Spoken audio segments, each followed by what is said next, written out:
a brass knock. At one time, we wanted to get away from these things because they add weight to the middle of the string, which slows down speed and also increases that weight that's moving in the middle of the string. However, I'm sure you've noticed there's a lot of knocks being clamped on the bows towards the end, and these help with speed, but they also help minimize that oscillation that you have on the string. Now, brass knocks still serve two really important purposes for me, and this is a perfect example.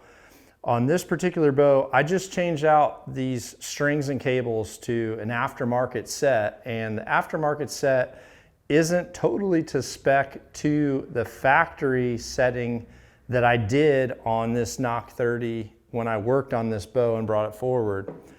So actually right here is my factory set, and what you'll notice is there's 4 here on the top, but there's 5 on the bottom. I put this new set on. I was kind of interested if this was still the case, and it is the case. I've got my arrow at 90 degrees, I'm shooting, but I'm still getting a low tear. So if you're getting a low tear, or opposite will be true for a high tear, a brass knock can help slow down the acceleration, and since it's going to slow down the acceleration on one end of that string, it can actually affect your knock travel some and bring that tune back into place. So if you ever have, like this, a slight low tear, which in a lot of cases is if you move your rests and it stays in that position, it keeps tearing low. It could be your spine's a little stiff, but it also could just be the take up of the cam system. So what I'm going to do is I'm actually going to add this extra knock on here. I'm actually just going to go right between those two, trying this set. I'm going to add this brass knock on there. Before I do that though, the other purpose, I told you there's 2 purposes. The other purpose is, you've seen me before use a brass knock. I have one that's kind of pre-clamped. This is it right here. So if I'm ever starting my arrow rest setup and I'm trying to have just a temporary hold to know where I need this to be and keep something in place to where once I tip it up and down, I can slide this arrow out of the way if I want, or I can pull it right up to that. This is just a temporary reference point. I normally use it here on the bottom, and I'll slide the arrow down to it like that. And that way, as I'm doing my top tied knock, I don't have to worry about pushing the arrow out of its place. So let me go ahead and put this brass knock down here.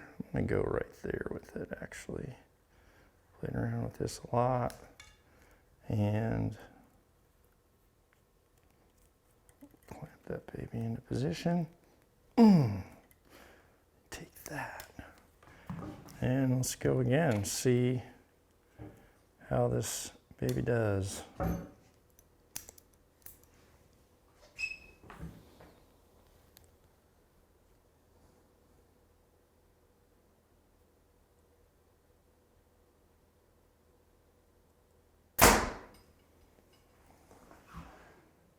And there you go. So you can see this one had a little low tear, and right there you go, we can see that full vein right now. So brass knocks, easy thing to do. If you're getting a little high tear, add a couple on the top, add 1, see if it changes, add 2, see if it changes. Obviously, if you've added a few and it's not changing, then you could either have a variation in your spine or another variation. But if you are an intermediate or higher bow tech and you are micro adjusting that perfect arrow flight, or if you're doing some bear shaft tuning, these knocks can slow down the acceleration of one cam versus the other, and it can level out that knock travel and help your tune get where it needs to be.